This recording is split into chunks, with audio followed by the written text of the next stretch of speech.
Hello and welcome everybody to another episode of Books and Bytes. Today, we're doing a deep dive into Liberalism by Ludwig von Mises. It's a pretty deep exploration of a philosophy that, despite its name, is often misunderstood. Yeah, absolutely. Published in 1927. But it's a book that's surprisingly relevant even today. I mean, Mises delivers a really powerful defense of liberalism, and not just as like an economic system, but as the foundation for a free and prosperous society. Right, and I think for our listeners, it's important to remember that Mises is using liberalism in the classical sense, which is different from how the term is often used today. Exactly. He's talking about a system that's rooted in individual liberty, private property, free markets, and limited government.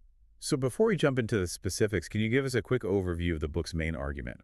Sure. So basically, Mises argues that liberalism is the only system that's truly capable of promoting peace, prosperity, and individual fulfillment. And throughout the book, he systematically dismantles a lot of the common criticisms of liberalism, addressing topics like private property, socialism, interventionism, nationalism, and the role of government. And it's a dense book, Yeah. packed with a lot of insights and arguments. Where should we begin our deep dive? Well, Mises starts by emphasizing the importance of reason as the foundation of a liberal society. He argues that you have to approach social and political issues with logic and critical thinking, not just emotion or sentimentality. Which, as we all know, is easier said than done. Definitely. But Mises gives this example of crossing railroad tracks. You don't do it based on just feeling, you wait for the train to pass. He wants us to apply that same, reasoned approach to these complex societal problems. It's a pretty powerful analogy. So he's saying we shouldn't be swayed by emotional appeals or utopian promises, but actually really think critically about the systems and policies that govern our lives. Precisely. He argues that our emotional responses, while they're understandable, they often lead to poor decisions, especially when you're dealing with these complex social and economic issues. And that brings us to one of the core principles of liberalism, private property. Mises spends a significant portion of the book defending private property, not just as some kind of right, but as the cornerstone of a functioning society. And he goes beyond just saying it's a good thing. He argues that private property is actually the only system that truly aligns individual incentives with the common good. When individuals own the fruits of their labor, they're naturally more likely to work hard, to innovate, to create things that benefit other people. That makes sense. But how does he address the criticism that private property just inevitably leads to inequality and exploitation? He tackles this head on. He argues that while inequality is a natural outcome of a free society, people have different talents, work ethics, make different choices. But he says that doesn't automatically equate to exploitation. In a free market, individuals have the power to choose who they do business with and are free to pursue opportunities that can actually improve their lives. So it's about having the freedom to succeed or fail based on your own kind of merits and decisions. Exactly. And he argues that the attempts to eliminate inequality through force or coercion, which is what you see in socialist systems. Ultimately, it just stifles innovation and reduces overall prosperity Yeah. for everyone, not just the wealthy. He's very clear that he believes socialism, with its reliance on central planning and the abolition of private property, is not a viable alternative to liberalism. He's pretty critical of what he calls compulsory systems, where individual choice is limited. Absolutely. He believes very strongly that individuals are ultimately the best judges of their own interests. And any system that tries to dictate how people should live their lives is ultimately doomed to fail. Okay, that makes sense. So it seems like he's building a case for individual responsibility as a cornerstone of a free society. But what about the role of government? He's not advocating for a complete anarchy, is he? No, not at all. He acknowledges that there is a need for a government, but he believes its role should be strictly limited. He sees the government as a sort of referee, Right. Not dictating the outcome of the game, but just making sure everyone's playing fair. Exactly. Mises argues that the government's primary function should be just to protect individual rights, enforce contracts, maintain peace. And he's highly critical of government intervention in the economy, what he calls interventionism.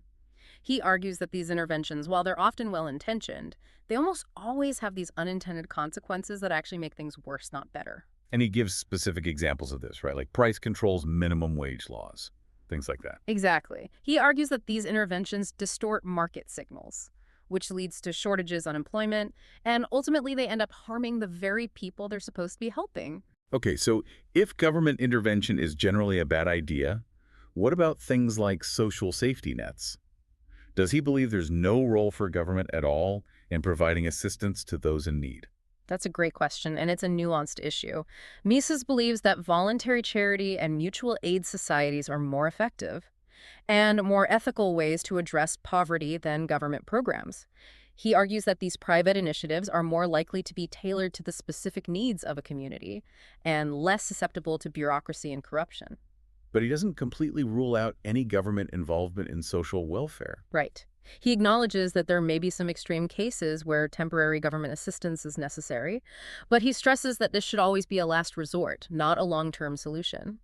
He's concerned that once these government programs are established, they tend to become entrenched and create dependencies that are really difficult to break. So his preference is for solutions that kind of empower individuals and communities to take care of their own, rather than relying on like a centralized authority. Exactly. He sees self-reliance and individual responsibility as like essential components of a free and prosperous society. This all ties back to his views on individual liberty, doesn't it? The idea that individuals are ultimately responsible for their own lives and well-being, not governments. Absolutely. And this leads us to another key aspect of Mises' argument, his defense of free trade and open borders.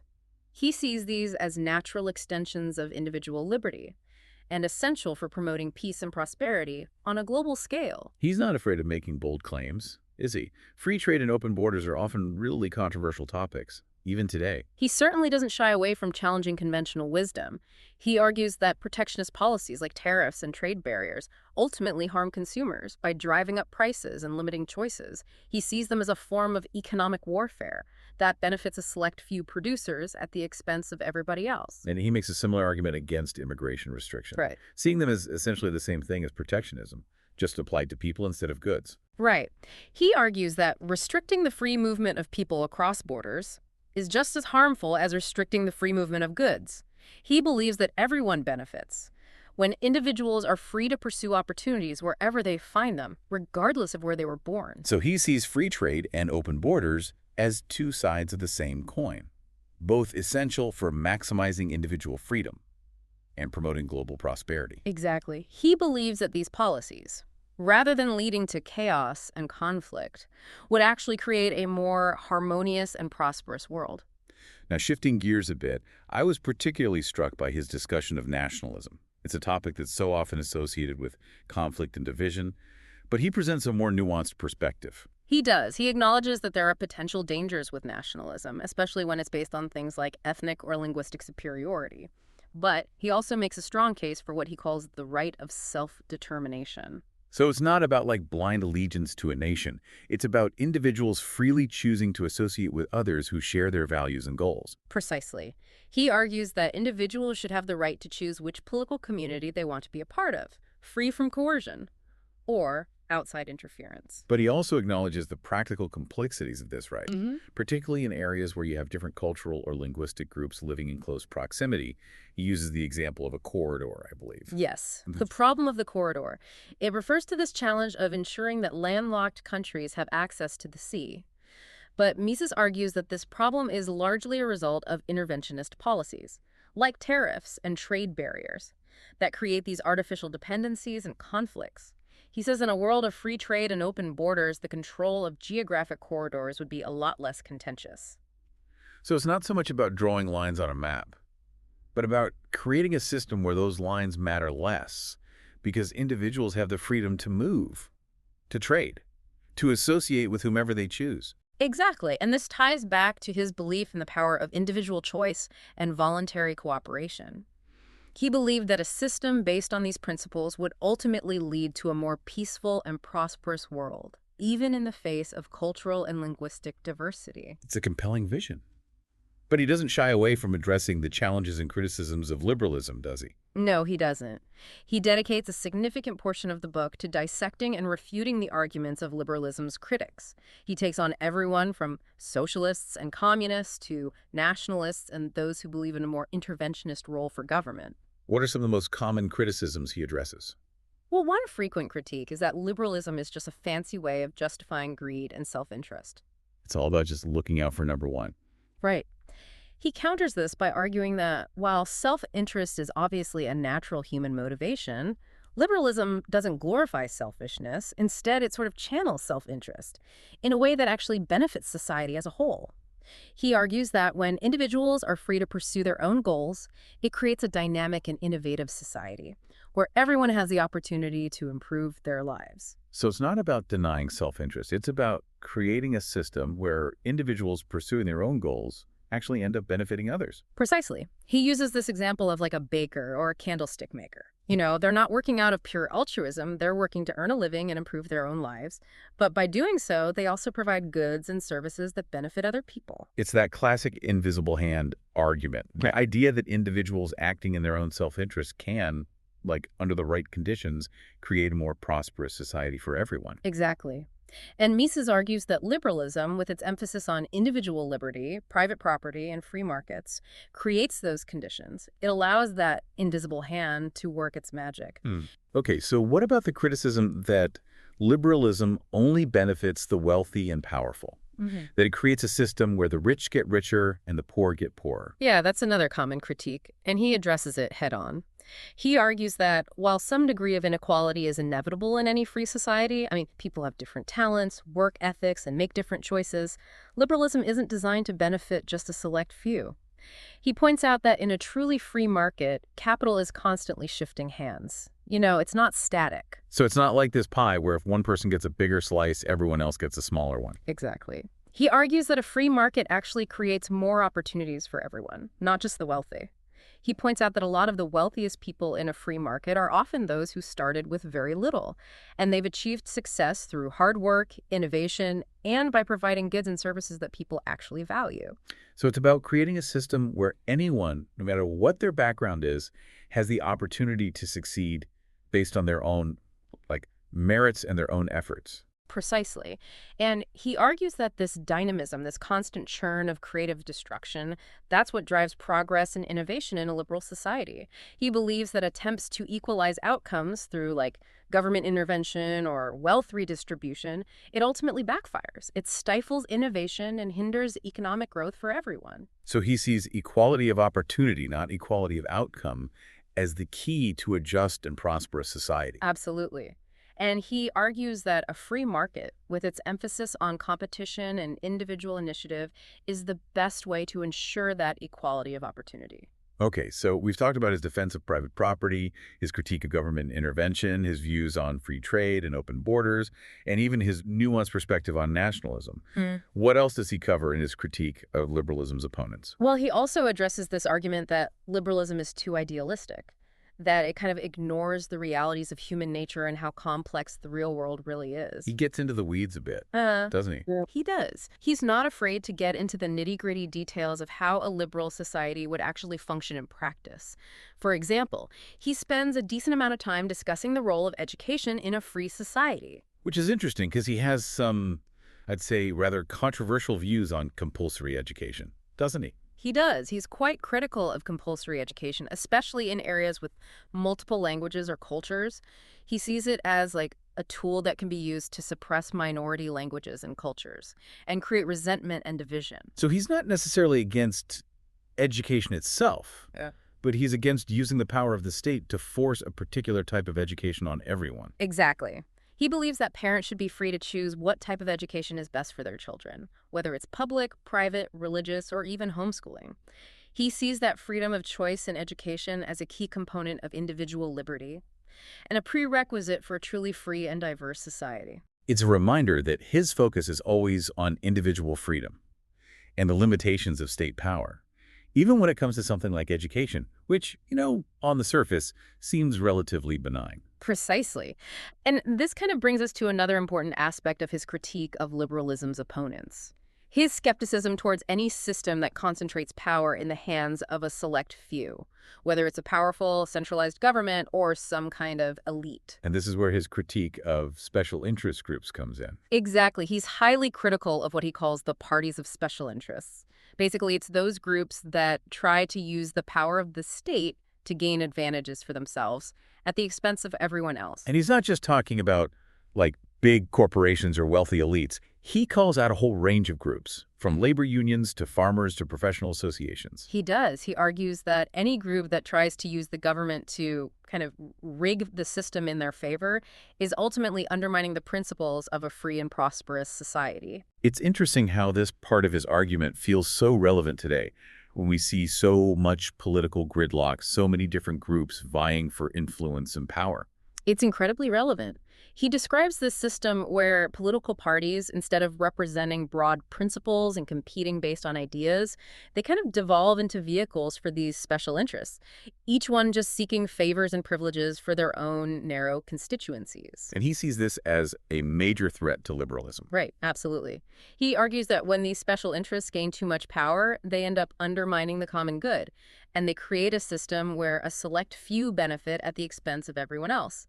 He sees it as this really dangerous, slippery slope that can lead to cronyism, corruption, and eventually the erosion of individual liberty. So what does he propose we do? Like, what's the solution? What's the alternative? He doesn't really offer a simple solution, there's no magic bullet, but he does emphasize the importance of a few key things: education, public discourse, and this steadfast commitment to the principles of liberalism. So it sounds like he believes that the best defense against bad ideas is Yep. good ideas, right? Yeah. Like, clearly articulated and passionately defended. Exactly.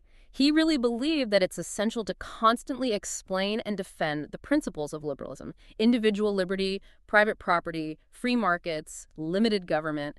Really explain it, and to expose the flaws and the dangers of alternative systems. So he sees it as this battle of ideas. And he wants to make sure that the ideas of liberalism are front and center in that battle. Absolutely.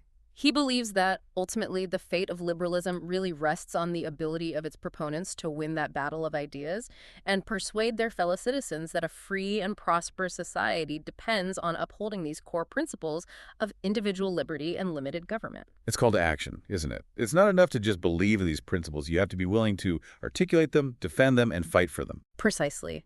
He believed that apathy and complacency are like the greatest enemies of a free society. He urged his readers to become these active and engaged citizens, to challenge bad ideas, and to never, ever take their freedoms for granted. That's a powerful message. And it feels so relevant today when, honestly, it feels like so many people are just disillusioned with traditional politics, uncertain about the future. So where does Mises leave us? What are we supposed to do with all of this? Well, he doesn't offer a simple roadmap or, like a step-by-step guide to achieving some kind of perfectly liberal society. He recognized that the real world is messy and progress is usually pretty slow and incremental. And setbacks, they're inevitable. So it's not about achieving some utopian ideal. It's more about just this constant striving for a better, freer, more prosperous society. Exactly. He saw liberalism as this ongoing project. It's this never-ending process of defending individual liberty against, the encroachments of tyranny, whether it comes from a government that's overreaching or from powerful special interests. And he really believed that education was a key part of this process. Right. That we need to constantly be making the case for liberalism, explaining its benefits, Yeah. and exposing the flaws of those alternative systems. Absolutely. He believed that ideas matter, that they have the power to actually shape societies and change the course of history. And he saw it as the duty of, every advocate of liberty to engage in this battle of ideas, to try to persuade their fellow citizens of the merits of a free and open society. He has this great line. He says, "The ultimate outcome of the struggle depends on the ideas that dominate the masses' minds." It's this reminder that political and economic systems don't exist in a vacuum. They're shaped by the beliefs and values of the people who live under them. Exactly. And he believed that the best way to ensure that liberal ideas win out is to make sure that those ideas are understood, embraced, Yeah. and, really championed by as many people as possible. He saw it as this constant process of education, persuasion, and engagement. So it's not enough to simply hope for a better future. We have to actively work towards it Right. by promoting the ideas and principles that actually make a free and prosperous society possible. Precisely. Mises believed that the future of liberty really depends on the choices that individuals are making every single day. The choice to speak out against injustice, to challenge bad ideas, to support policies that promote freedom and opportunity, and to live their lives in accordance with these principles of individual responsibility and self-reliance. It's a powerful call to action, and one that feels as relevant today as it was, nearly a century ago when he first wrote these words. He reminds us that freedom is not a spectator sport. It requires active participation, constant vigilance, and a willingness to defend the principles of a free society against any challenge. Yep. And he ends the book on this note of, I'd say, cautious optimism. He acknowledges the challenges, the complexities that ever-present potential for tyranny and oppression. But he also expresses this real faith in the power of ideas and in the indomitable spirit of those who are striving for a freer, more prosperous, and more peaceful world. He really does. It's a message that resonates so deeply, even today. So for our listeners who are intrigued by Mises' arguments and want to explore these ideas a little bit further, what would you recommend? Where should they go from here? Well, I mean, obviously, I would recommend reading Liberalism in its entirety. It's a challenging book, but it's so rewarding, full of these really valuable insights that are just as relevant today as they were when it was first published. But even beyond just reading the book, I'd encourage listeners to just engage with these ideas, discuss them with friends, family, colleagues, explore different perspectives, challenge your own assumptions, and most importantly, think critically about the world around you and the role that you want to play in shaping its future. That's a great place to leave it. It's a reminder that the pursuit of a free and prosperous society, it's a journey. It's not a destination. It's an ongoing journey that requires all of us to be informed, engaged, and committed to these principles of individual liberty and limited government. Well said. That's all the time we have for today's deep dive into Ludwig von Mises' liberalism. We hope you found it insightful, maybe thought-provoking, and maybe even a little bit inspiring. Until next time, keep those pages turning.